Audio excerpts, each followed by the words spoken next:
It's time for our pit stop. Here, we take a brief rest. It's a time to refuel, recharge, and explore shorter topics that are meaningful and helpful to us RVers. Welcome to RV Out West. I'm your host, Brooks. I've been camping in all its various forms for well over 30 years now. I've backpacked the North Cascades and in the Sierra Mountains. I've weighed everything that went into my pack, made spreadsheets with the weight of items so I could carefully plan to estimate the final weight of my pack. I've car camped where I've stuffed as much gear into every nook and cranny of my 1993 Toyota Camry and then upgraded to Athena, my 1978 VW camper bus, who had a sink, a stove, and a bed. I thought then that my purchase of Athena, I had reached the pinnacle of camping luxury. Now, with a 26-foot travel trailer, I've got a bathroom and a queen-size bed and so many amenities. As RVers, we tend to love gear, and I find that it's often one of the topics chatted about around a campfire. Perhaps a recent upgrade or purchase of a new piece of camp equipment to make camp life more interesting and fun. I've put together a list of 7 RV camp life items that are absolutely 100% truly not needed, not required for anyone to have any fun at a campground. Some of these items I personally own and have experience with, while others are on my list and on my radar. Some of these items may seem over the top ridiculous, and others simply solve a solution to make your life a little bit easier. I've put the items in order based on what I own and have used, with the final 3 items are something that I don't own, but I am keeping my eye on them, and they just may join my growing collection of camping gear.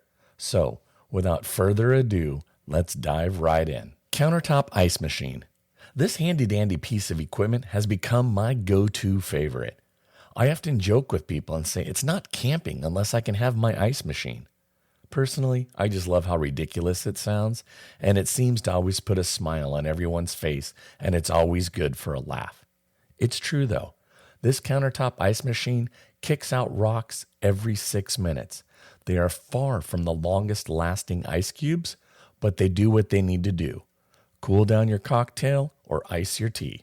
Elevated craft cocktail shaker. I enjoy making cocktails, and I've come to learn that not all cocktail shakers are created equally.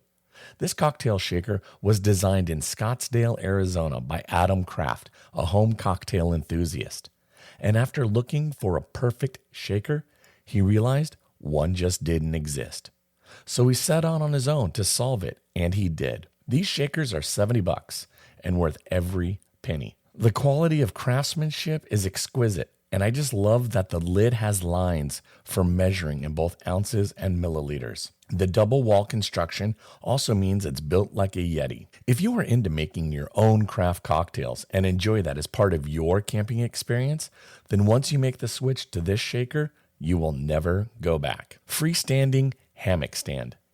My Eno Nest double hammock is almost always with me. It's tucked away in my pickup with its straps, so that if the mood and some trees ever align, then I can string it up and I'll be liming, as they say in the Caribbean.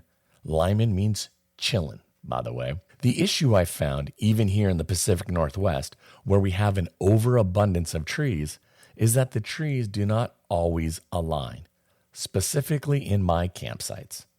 When the kids are off riding their bikes and the site is quiet, I want to read, or maybe I just want to sit and listen to music, or even take a nap in my hammock. And so what's a fella to do?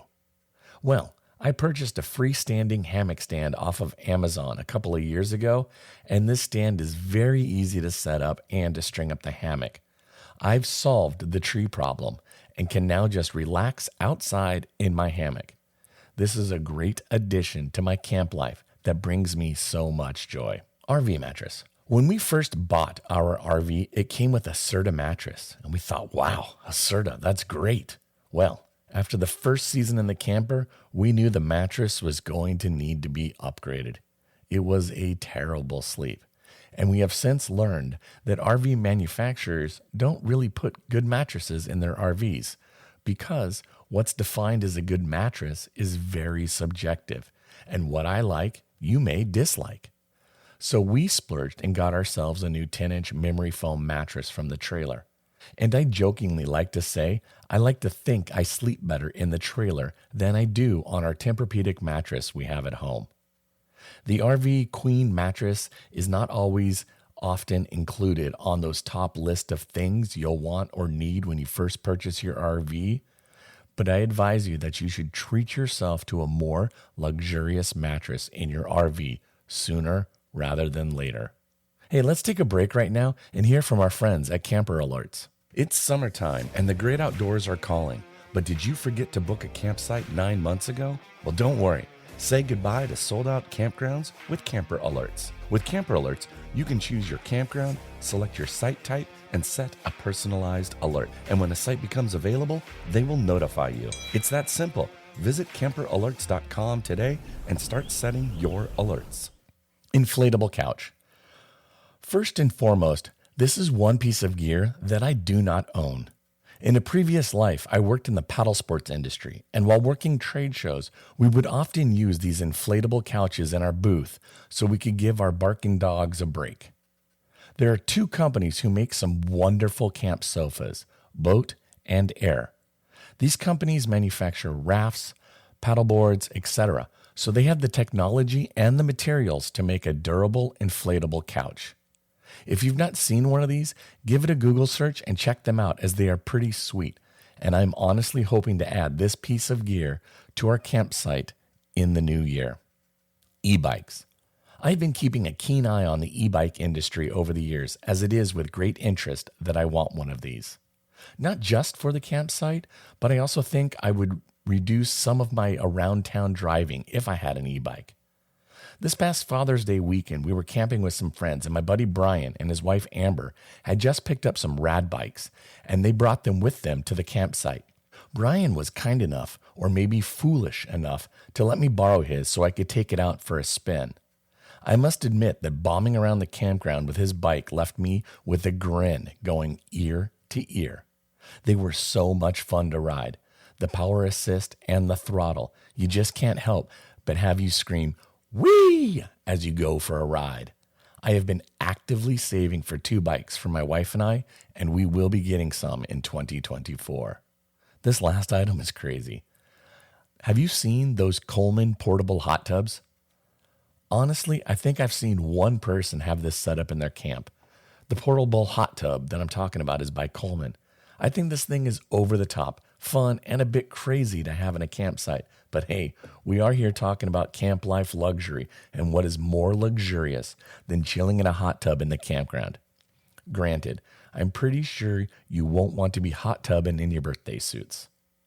The setup videos that I've watched make the process seem somewhat effortless, and the box it comes in doesn't seem so large and cumbersome, and it looks like you could easily stow it in your RV when not in use. I don't know if this is something I would want to set up for a weekend trip, but if I knew that we were staying put for a week, then perhaps I would. Have you ever used one of these? If so, I'm really interested, so please drop me a line at rv.out.west@gmail.com or send me a DM on Instagram. I'd like to hear more about your experiences with these hot tubs. I understand that camping means different things to many different people. Those who really love to disperse camp may scoff at any or all of these 7 luxury items that I've shared with you today. But that's the fun in all of this. What I find is that camping is the time for us to come together with the people that we cherish and adore. It's our friends and family, and how we all choose to experience the outdoor is not always the same, and that's okay. It's important to be present, to unplug from whatever are the realities of your life in that moment. Maybe it's work and it's piling up. Maybe it's some health scares that put living in perspective. Whatever may be going on in our lives, I steadfastly stand by the idea that a campground and a campfire are sacred times to curate those moments and build those precious memories with those who you love. It doesn't matter if you want to live life as a dirtbag or enjoy a hot tub in your campsite.